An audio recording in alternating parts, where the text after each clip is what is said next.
like thunder. All my world had puffed up like a blowfish around me, then blew a massive hole in the ocean. Like those bastards, BP. I came out like Jonah from the belly of the whale. I had found those goddamn road flares from my truck. The ones I never had when I needed them, stranded my hazards on halfway down an exit ramp off the great highway. Well, I took advantage of my luck. The moment the clouds gave way to the sky, I struck a match off the heel of my boot and lit those mothers without hesitation. That's when the whole thing blew wide apart.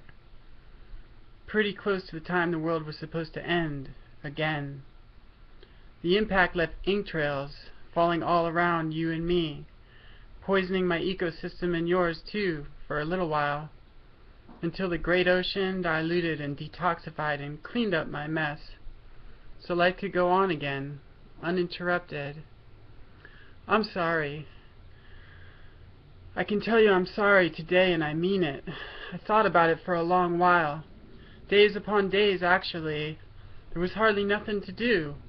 I had taken my usefulness out of me, fell asleep on the couch in the dead heat of the day, my kittens stretched out, wishing their fur away.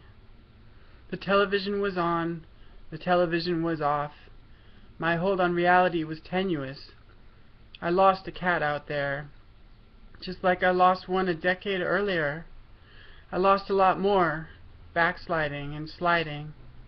Everything I tried to communicate seemed to come out all encrypted. The more I plugged in passwords and mastered passwords, the less safe I felt. Probably no one but my ex-boyfriend really truly wanted me dead. But I guarded what was left of me with all that I could. The nightmares cascaded if I fell asleep in the silence. Only the ceiling fan spinning far above us.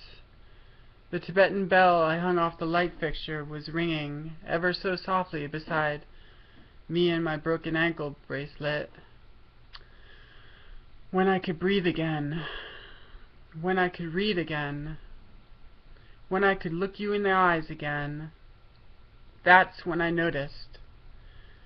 When I no longer wanted light, but got lit anyway, I picked up the kittens and kissed them many times. Their bodies hung limp from the palms of my hands. They trusted me so well. They could drip off my arms and melt into the air. My heart melted inside of me over this. The thought, the trust, what a fucking gift. I carried them and myself down the hall to the bedroom many times every day, my eyes half burned out from so many moons and full suns. I can feel my age. The surface temperature of my skin seems to have elevated substantially. My head aches and my belly grows. The infertility is juxtaposed. My imagination was seen as a dove by a merchant marine long at sea, coming home. My spirit is the delta. The heat of the day seems to linger all night there. My kittens cannot stand to drape over me for too long.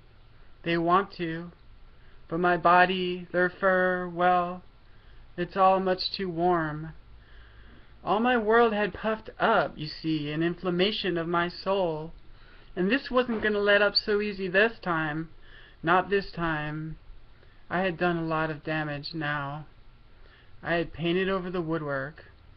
Restoration was a bitch. All those relationships I chose over the relationship I most needed. Let me tell you, it is good to live alone. I hope to stretch time out into solitude, with a steady stream of social media from which to drink, with a world outside my windows waiting for me when I cannot think. I lost a lot by losing myself all the time like that. This was okay to be worn out and all. I could remember the past. I could tell you the truth someday. But the conscious bold type is screaming, grade A psychotic, still fresh. I think it only right to be humble and patient not slough the old skin any faster than it wants to. Not so much, but maybe a little at a time. Maybe a little like now. I'm not afraid, but rather listening to my truth all alone like I should. And it's telling me things, important things, nuances, sometimes painful like hell, sometimes touching me so deep. I am so sensitive. I hurt a lot, I suffer, but not always in silence anymore. I cry a lot, but without shedding tears. A lot less drama. The explosion was necessary, a spiritual emergency. The difference now is the break, allowing things to shift just a little, so I can safely think, so the ecosystem can take a little ink, so I can go out and buy my rice and pasta and fry up my corn tortillas in olive oil while the green beans are roasting. Indonesian Sumatra.